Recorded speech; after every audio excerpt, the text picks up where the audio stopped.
এই পৃথিবীতে তার বাবার কোলে কোনোদিন উঠতে পারেনি। এই পৃথিবীতে তার নিজের বাবাকে সে কোনোদিন বাবা বলে ডাকতে পারবে না। আমরা দেখি আমার অনেক বোন রয়েছেন যার বিয়ে করার এখনো কয়েক মাস পূরণ হয়নি, কয়েক বছর পূরণ হয়নি। তার সারা জীবনের অবলম্বন তার জীবন সঙ্গীকে তিনি হারিয়েছেন। আমার অনেক মা বাবা রয়েছে, ভাই বোন রয়েছে যারা তাদের একমাত্র ভাইকে হারিয়েছে, একমাত্র অবলম্বনকে হারিয়েছে। আজকে তারা নিঃস্ব। আমরা যতই সান্ত্বনা দিই, যতই বলি আমরা ভাই হয়ে থাকবো, আমরা তাদের পরিবারের একজন হয়ে থাকবো, এই পৃথিবীতে সেটা কোনোদিনও সম্ভব নয়। এই আর্থিক সহযোগিতা কোনোদিন ওই ভাইয়ের অভাব, তার ওই জীবন সঙ্গীর অভাব, পরিবারের অবলম্বনের অভাব কোনোদিন পূরণ করতে পারবে না।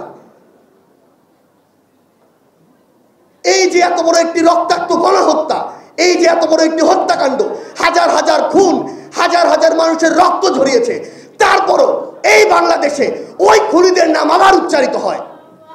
তারপরও এই বাংলাদেশে ওই খুনিদের সাফাই গাওয়া হয়। তারপরও এই বাংলাদেশে ওই খুনিদের রাজনৈতিক যে অধিকার, সেই অধিকার নিয়ে কথা বলা হয়। যেই খুনি বিগত 16 বছরে পরিবারের কয়েকজনের খুনের মায়া কান্না করেছে, সে যদি মায়া কান্না না করত, ওই খুনি কিভাবে 2000 মানুষকে খুন করতে পারত? এই খুনিরা, এরা হচ্ছে এক একজন প্যাথোলজিক্যাল কিলার, যেই কিলার ওই গোপালগঞ্জের শেখ পরিবার থেকে উঠে এসেছে।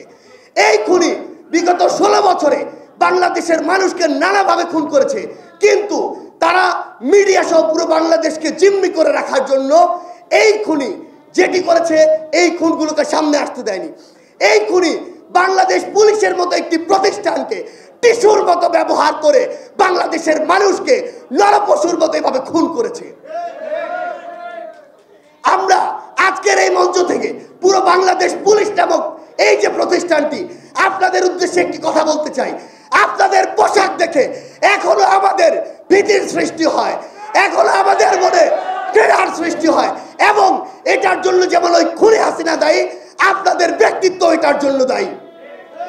আপনারা ক্ষমতার লোভে, পদের লোভে ওই পোশাকটিকে ধারণ করে, অপব্যবহার করে সারা বাংলাদেশে নানা রকম কুকর্মে সহযোগিতা করেছেন।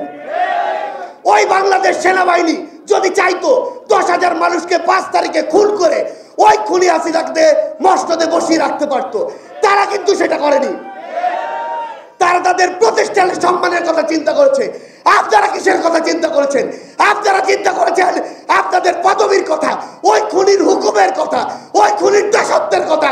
আবার এই যে মা বাবাদের জীবন গিয়েছে, রক্ত গিয়েছে, এই পরিবারগুলোর উত্তর আপনারা আজকে কিভাবে দিবেন?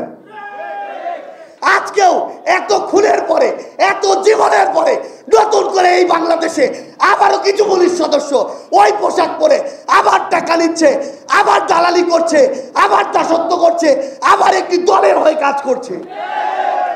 বুকের মধ্যে যদি এইটুকু পাটা না থাকে, দয়া করে ওই পোশাকটা খুলে রেখে চলে যান। আমরা আমাদের জায়গা থেকে স্পষ্ট করে বলি, এই বাংলাদেশে অভ্যুত্থান যেহেতু হওয়া শুরু করেছে, আমরা যেহেতু আমাদের জায়গা থেকে জীবন দিতে শিখে গিয়েছি, ওই জীবনের মায়া 5ই আগস্টের আগে আমরা ভুলে গিয়েছি। আমরা আপনাদেরকে পুরো বাংলাদেশের যারা রাজনৈতিক দল, বিভিন্ন সশস্ত্র বাহিনীর যারা রয়েছেন, আপনাদেরকে স্পষ্ট করে একটা কথা বলি, এই বাংলাদেশে কোন দালাল, কোন তোষামতকারী, কোন দলান্ধর আর জায়গা হবে না।